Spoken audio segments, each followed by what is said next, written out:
Hey everybody, it is lunchtime where I am, and so we are going to work on one of my favorites today. I love steak.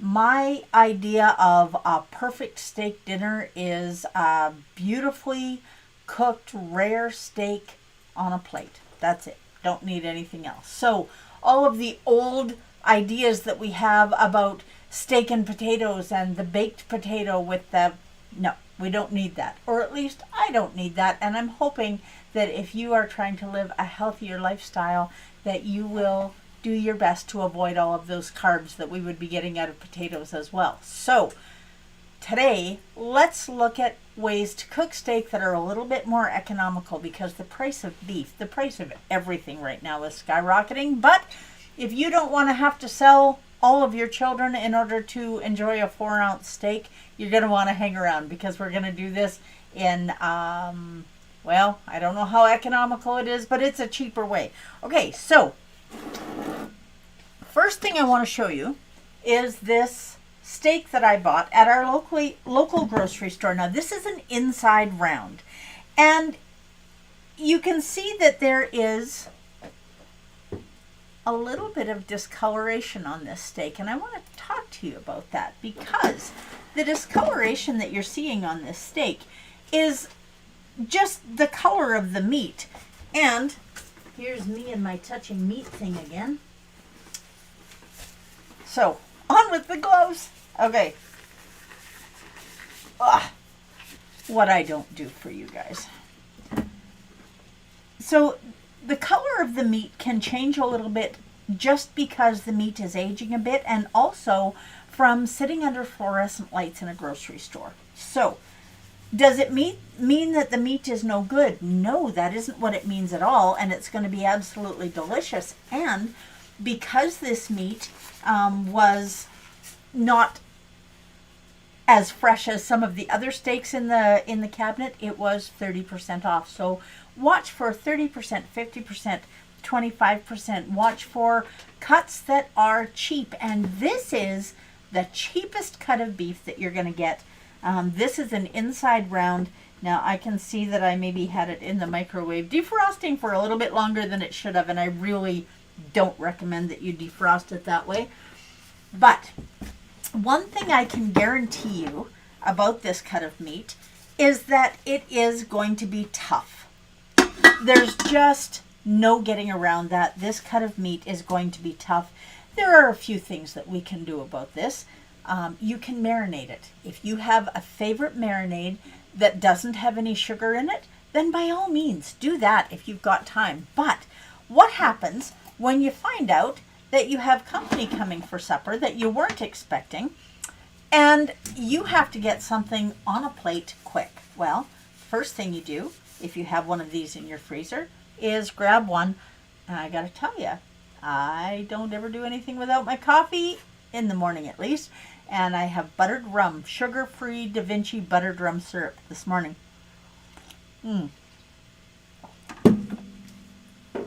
Well, I guess technically it's kind of this afternoon now, isn't it? Okay, so the other option, if you don't have 24 hours to marinate, or the other option is beating it up. Now this is a steak tender, a meat tenderizer, and you can see now this steak is not as long as the cutting board. It's not as wide as the cutting board. Now, if you don't want to take a chance on having anything splatter in your kitchen, I guess you could maybe cover it with something if you were using this side, but I don't want to poke holes in anything. And this is important. This is going to help break down the fiber of this steak and make it nice and tender. So we're going to pound it out on one side. Now, while we're doing that, I'm going to start heating up this frying pan, which is not plugged in. Why is it not plugged in? Well, we're going to get some technical assistance on that, and we will have power to it in a moment. Okay, so when you beat this up, it's going to get much larger than it was. Now, there's two things that are true about that. First of all, to see a little bit more of what I'm doing here, I can make that happen. Maybe. There we go. We'll just do it like that. Now, because this is bigger, the pieces of your steak are going to look bigger. You're going to make it go a little bit farther. So what are you serving with this? What do you have in your crisper drawer? Okay, now I know that we are just off the charts with the noise, but this steak is going to be worth it. Okay, turn it over. And we don't want one side to feel left out. So we're just going to do a little bit more on this side. Now we're breaking down connective tissue in here and just loosening up all the fibers.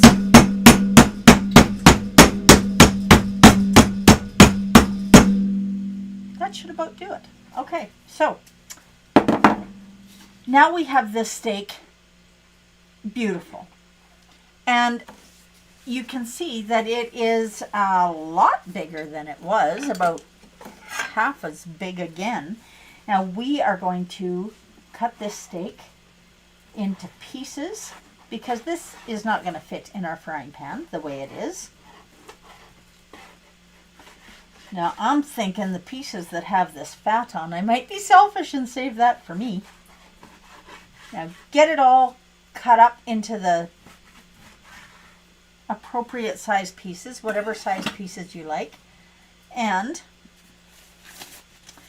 the only thing that we're going to add to this as far as seasoning goes right now is salt. Just a little bit of salt.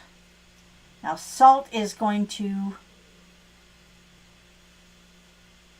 help immensely with the flavor. You don't ever want to do this.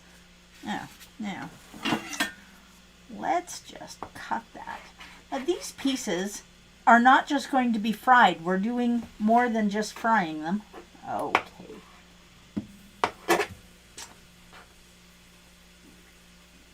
Oh my goodness. Yeah, that is me touching raw meat. That was not my favorite thing to do. Okay, so you guys know all about my raw meat phobia. At least it's not poultry. I will say that. At least it is not poultry. Now, one of the things that we have talked about recently that we all need to keep track of if we are eating anything at a meal, we need to keep track of our macros. So this is beautiful because it has 0 carbs. So that's awesome. That's easy to keep track of. Now we're just going to turn this over. And we are going to add a little bit more salt to the other side. Now this might look like it's a fair amount of salt. It really is not.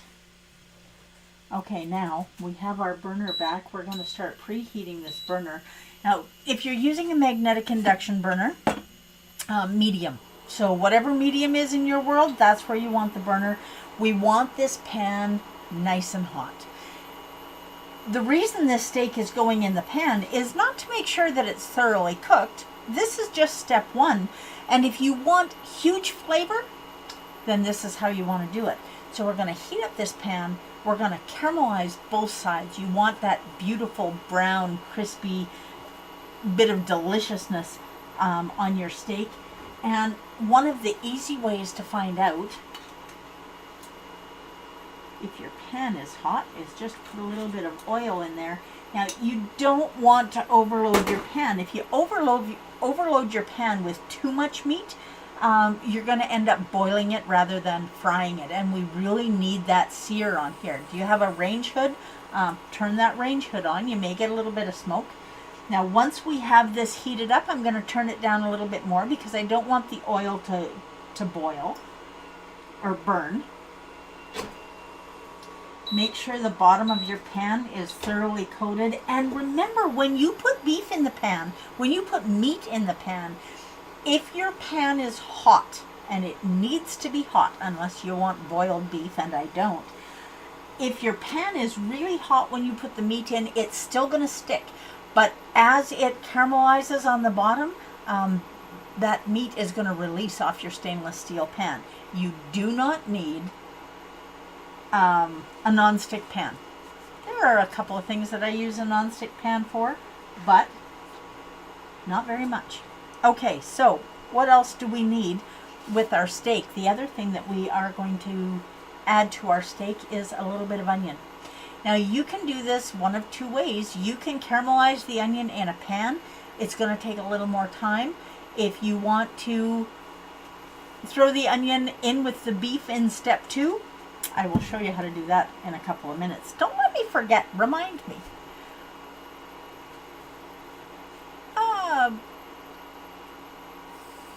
Barash, thank you very much for joining me on YouTube, and Dell is here on Facebook. I love having people join me so that we can learn stuff together. Okay, now, this pan is hot, and I can tell looking at this oil. And so even though all we have on here right now is salt, we're going to put this in here. Now, each time you put this in the pan, you're taking the temperature of that pan down a little bit. So you don't want to overcrowd this pan because we really, really need this to caramelize, and it's going to take a minute for that to happen. And once this is done, we're going to add it to an Instapot. Do you have an Instapot? If you do, get it out because you are definitely going to want to use it for this. Now, we don't have a whole lot of seasoning on here, and that's okay because we're going to add the seasoning in the Instapot, and that's going to give our steak huge flavor. It's going to make it incredibly tender. So we're going to take this amazing cut of steak that you would have to braise in the oven for almost a lifetime, hours at least, and we are going to turn it into something delicious and nutritious in less than 30 minutes. So you can see this is still stuck. Now this one is not. So that's what I was talking about before, is once that meat has released from the pan, it might be pretty close to being time to flip it. That one is beautifully browned. That one is beautifully browned. Now, is this one, it's being a little bit stubborn, but it is browned enough. Let's see what this one is looking like. We'll turn that one over, and how about you? Yep, that one is ready to, no, we've got one little piece here. Now, we are going to just leave this on 5, and now that we have the steak heated up, we're just going to put these last couple pieces in here and get rid of our cutting board. Now, if this were a beautiful ribeye or New York strip, we would not be having a discussion about pressure cookers and Instapots, let me tell you. We would most definitely be having a discussion about grilling or something where I can have my steak blue rare. My grandma used to say to me, I have seen people eat steak that, or I've seen people, you know what, I am getting this all wrong. I've seen cows hurt worse than that live, is what she would say. She said it both to my dad and I. I'm thinking she maybe wasn't quite accurate, but okay, now I am going to turn this temperature up just a little bit because I'm getting a little bit of moisture coming out of the steak right now. We have to get this temperature back up, make sure that we are frying this steak, not boiling it. So I've turned it up to 7. Now, if you're here for the first time, please let me know. If you've been here before, say hi and let me know that you're here. I'm always glad to have people. Now, whether you're here with me live, watching this amazing steak cook, this amazing cheap steak. Did I mention that this was economical? You know, I don't know about where you live, but where I am in Alberta, the price of beef has skyrocketed. The price of fresh vegetables has skyrocketed. So finding ways to do things in a more economical way becomes more and more important every day. Oh, it's just, nope, that is not brown. We are just going to let that keep going. Let's take a look at this guy. Now, one of these days, I am going to get a bacon press because they are amazing, not only for doing bacon, but for doing steak where you want to just keep a little more of the surface on the pan. I would never do that to a steak where I didn't want to squish the moisture out, but this is a little bit of a different character. Now that one is good. Let's check this one. Okay, yeah, that is close enough. Now when this is done, you have two choices. You can just serve the steak, and I don't know, do you put ketchup on your table? I do not put ketchup on my plate, but Del does. Now if you are using ketchup on your food, make sure that you are either A, watching my video on making homemade ketchup and make it yourself. It's easy. You can do it at home. You can do it cheaper and it is delicious and there's no added sugar. Or if you're buying ketchup in the store, make sure that you are buying buying ketchup that has no sugar added. It is so, so important. Okay, now let's check these little pieces of steak. And oh, that is beautiful. That one was not actually touching the bottom of the pan, so we're going to put it there. This side is browning. We're just going to put this guy in the middle. We want to get all of the flavor on this that we can. So the center of the pan is usually the hottest. So if you have a piece that hasn't browned quite the way you want it to, put it in the middle of the pan for a second. That'll usually help you out, make it go a little faster. Okay, now we're going to need about a quarter of a cup of water. When you're using any kind of a pressure cooker, you need to make sure that there's a little bit of fluid in there. Now this is the plate that we had the steak on, and we are just going to use that again. Oh, hey, are we ready? That one is beautiful. Look at that. Look at how brown this is. These are just coming out absolutely gorgeous. Okay, we're going to turn this pan off for right now, and we are going to put these back on the plate because I want to make sure that every single piece of this steak has got seasoning on it. Now the seasoning that I'm using, a little bit of garlic, a little bit of onion. Now you can mix up seasoning yourself. And I took about 2 tablespoons of cumin and I added some garlic and some onion to it. Make sure you know who you're cooking for. If they have allergies, you have to keep that into account. And there are lots of people who have allergies to onions or garlic. So you don't want to just miss that. And you also don't want to miss that beautiful flavor in the bottom of the pan. Now, you see, this is cumin and garlic and onion, and all from the TSL lineup. So they are all organic, they are sugar-free, gluten-free, grain-free. There's never any MSG, there's never any cornstarch, no fillers. Okay, but I only seasoned one side. No worries, because we are adding this to a pressure cooker, and the little bit of water that we're going to add to the pressure cooker, we're just going to deglaze this pan a little bit first, because I am not leaving all that amazing flavor in there. So just a wee bit of water in the pan, and we're getting all of those little caramelized bits off of there. Okay, so you can turn your pan back on and let it steam a little bit. That'll get rid of some of your water, and I'm not doing that today because I want to add all of this liquid into the Instapot with the steak. Okay, now if you did this and your steak or your pan got a little bit too hot and it's burnt, you might want to reconsider deglazing it, because if you add the burnt bits in, it's not going to be terribly tasty. Okay, so now we have our Instapot.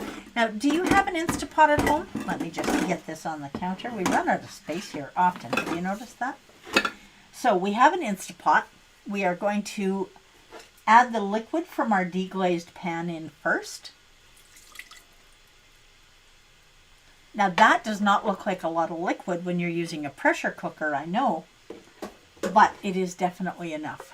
So Let's get all of these pieces of steak in here, and we're going to keep the seasoning side up.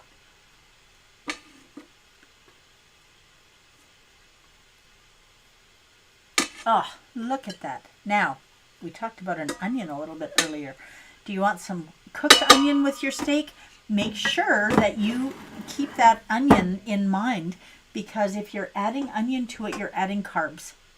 So, delicious way to eat steak, for sure, for sure. Now, let's just set this aside. And we are just going to cut this up. We don't need this in little tiny pieces. Okay, now, you know, one of these days I'm going to have a camera on the counter that has a wide angle lens, so you can actually see where I'm working regardless of where that is. Now, you cut the onion in half from the root to the stem. And then you want to take off not just the skin, but the first layer of onion as well. So we take off that stem end and we peel this off. Do you have trouble getting the smell of onion off your hands, or garlic if you're working with garlic? There is an easy way, and I know we've discussed it on here before, and I'm not kidding you, it works. You questioned me when I told you to steam eggs, and you found out I was right.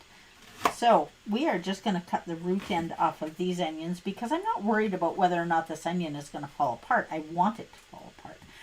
And then we are just going to slice it like this and throw half of it in our Instapot. The other half I'm going to save for something else that I have going on a little bit later today. Now,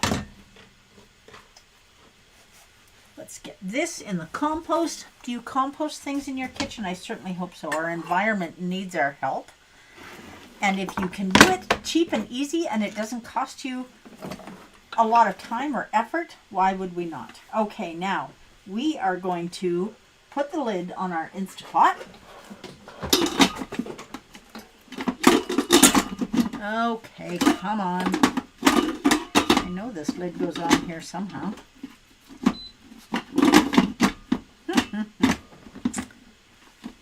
Okay, well, we apparently are having some technical difficulties. Oh wait, I have to fess up here. This is the first time I've tried to put the lid on here. And it was on it when it came out of the cupboard, and for whatever reason, it does not seem to want to go on now. You know what? I am just going to move this out of the way. Now, see, this is one of the days where I have some technical assistance in the kitchen. And so we're just going to let that happen all by itself over there. Now, we have this in the Instapot, and it needs to be in there for anywhere from 15 to 30 minutes. You decide how long you want it in there. But I'm going to show you what happens when it comes out. Now,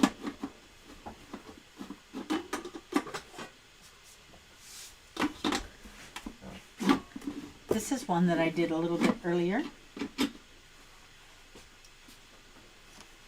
So we are just going to set the other one out of the way and let it do its thing now. Now, when this comes out of the Instapot, it needs to go right back in the frying pan. So you want to get that frying pan heated up again, and you want to sear it. This is beautiful and tender and delicious and folia party, and it just needs to be back in the frying pan for about 30 seconds on each side, maybe a minute. We're not doing it to cook it, we're just recaramelizing those little bits.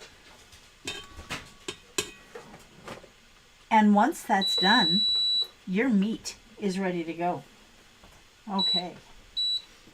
Oh, let's see if we can't figure out how to make this work. And now the little bit of liquid that's left in here, you can use that to make a beautiful gravy. So, do you want some sauce on your steak? You can definitely make that happen. It's easy. We've got it's just jus. So if you just want to pour that on your steak, it's going to be beautiful. So this is searing already. We just need a plate to put it on.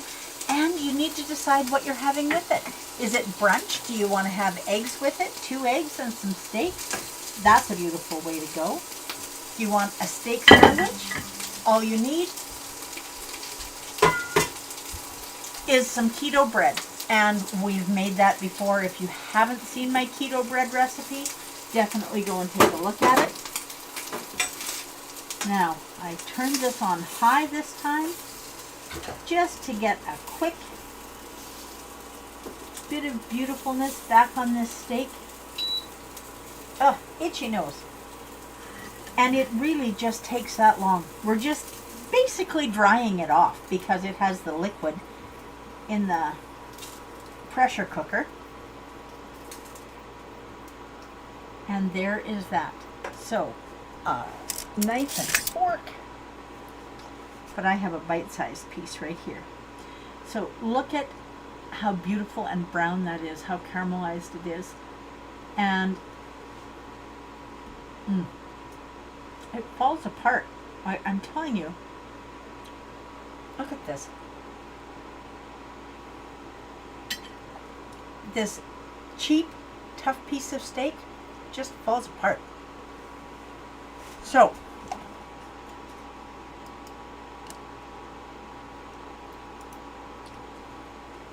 what have we learned today? Steak does not need to be really expensive. A 200-gram portion is going to give you 56 grams of protein, 14 grams of fat, and 0 grams of carbohydrates. So, when the other one comes out of the pot, it will have the onion with it. This one didn't, because the other option is you can cut this onion up and you can caramelize it in the pan. And you can add a few more spices. Add it to your sauce. You can cut it very fine so it's not a puree, but getting closer. So that is what it is today. And this steak, it just falls apart. You're going to love this. It is delicious, nutritious, 100% keto, 100% easy, and one of the most economical ways to do steak if that's what you're looking for. So have a steak dinner tonight, and thank you so much for joining me. Please do your very best to live your best version of this shining life. That's what we're going to do today, and I look forward to seeing you Sunday morning, 10 a.m. Mountain. We're going to have some fun on Monday or on Sunday, and I think it might be a dessert day for brunch, so you're going to want to tune in and see that. Okay, I will talk to you soon. Thank you again for joining me. Make sure you're keeping track of your macros. It's important and it will help you be successful.